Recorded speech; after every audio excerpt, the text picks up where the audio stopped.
रघु बहुत आलसी था। उसके पास 3 बीघा जमीन थी, फिर भी वह खेती नहीं करता था।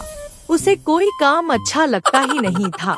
उसके इसी आलसीपन की वजह से उसकी पत्नी सीता भी उससे नाराज रहती थी। अभी भी पड़े पड़े सो रहे हो? पता नहीं कौन सी मिट्टी के बने हो तुम।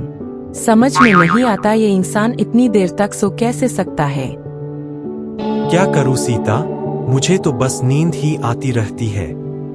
मैं कह रही हूँ कि हर किसान बाहर जाकर 2 पैसे कमाता है, तभी रोटी आती है। और तुम क्या कर रहे हो? मेरा नसीब देखो, मैं कुछ कह रही हूँ और तुम मेरे सामने उबासी ले रहे हो। उबासी लेना बंद करो।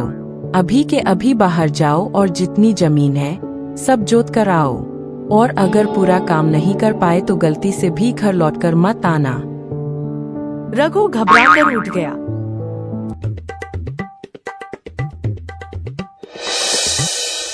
बाप रे बाप, 3 बीघा जमीन मुझे जोतनी है। यही सोचकर नींद आ रही है। हल चलाऊंगा तो बीज नहीं बो पाऊंगा। कुछ समझ नहीं आ रहा। चलो थोड़ा सो ही जाता हूँ। सारा खेत आज ही जोत कर आओगे, नहीं तो घर में घुसने नहीं दूंगी। अरे बाप रे, अब तो सो भी नहीं सकता, काम करना ही पड़ेगा।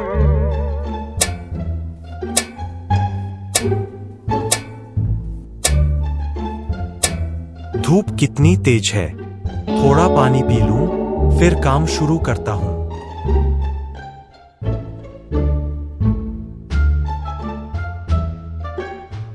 तभी एक बूढ़ी औरत वहां आई।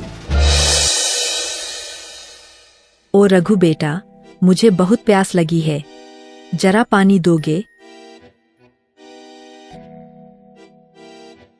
हाँ माताजी, ये लीजिए पानी। मुझे बहुत भूख भी लगी है बेटा। मैं खाना कहाँ से लाऊं माताजी? मेरे पास तो कुछ नहीं है।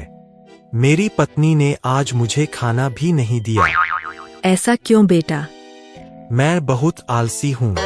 मुझे खेती बाड़ी करना अच्छा नहीं लगता। अब क्या करूँ? अगर मेरी बात मानो तो सारी तकलीफ दूर हो सकती है। कौन सी बात? आज मेहनत करके सारी जमीन जोत दे और धान बो दे। हर बीघा में 1 सोने का धान उगेगा। 3 बीघा में 3 सोने के धान मिलेंगे।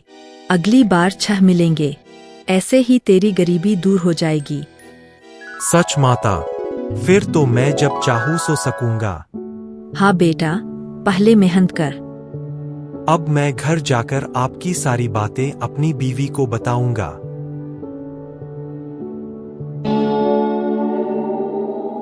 रघु घर गया और सारी बात सीता को बताई। तुम सपना तो नहीं देख रहे थे? नहीं, सब अपनी आंखों से देखा है। तो फिर जाओ और खेत जोतो। आज ही सब काम खत्म करो। जरूरत पड़े तो रात में भी काम करना, लेकिन घर मत आना। आप तो शाम हो गई है। इतनी बड़ी जमीन मैं एक ही दिन में कैसे जोत पाऊंगा? सब संभव है। अगर धान में सोना मिल सकता है तो यह भी संभव है। तुम्हें आज काम पूरा करना ही होगा।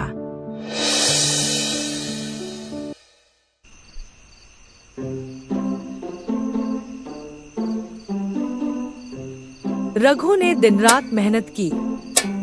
सीता भी खेत में साथ देने लगी।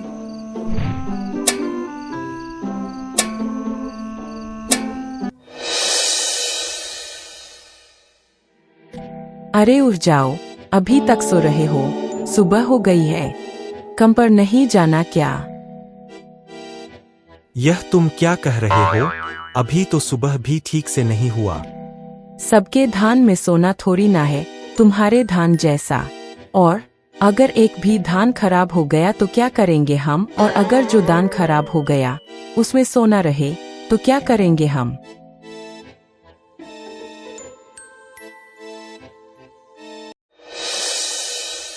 कुछ दिनों बाद खेत लहलहाने लगा। धान पर सूरज की किरणें पड़ते ही वह सोने जैसा चमकने लगा। देखो सीता, बिल्कुल सोने जैसा चमक रहा है। अब इतने सारे धान में से सोने का धान कौन सा है? चुप, कोई सुन लेगा तो मुसीबत हो जाएगी। अगर कोई सुन लिया तो आकर सुना मांगेगा हमसे, और हम काटने से पहले कोई और काट के ले जाएगा हमारा सोना। अभी देख लेता हूँ कौन से धान में सोना है और कौन से धान में नहीं। तुम्हारा कैसा दिमाग है? अगर हम सोना ढूंढने जाएंगे तो लोगों को पता नहीं चल जाएगा क्या? सब धान काटकर घर ले चलते हैं।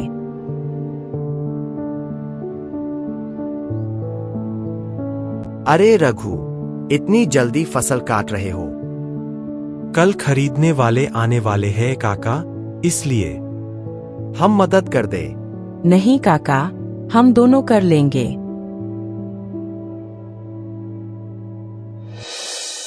आखिरकार सारा धान घर आ गया। उन्होंने बहुत ढूंढा, लेकिन कोई सोने का धान नहीं मिला। सोना तो मिला ही नहीं।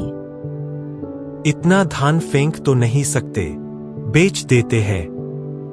रघु ने व्यापारी दिलीप साहू को बुलाया।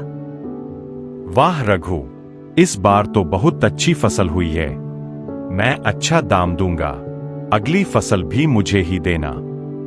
जी, जैसा आप कहें।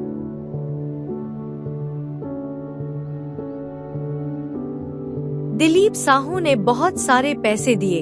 इतने पैसे देखकर रघु और सीता हैरान रह गए।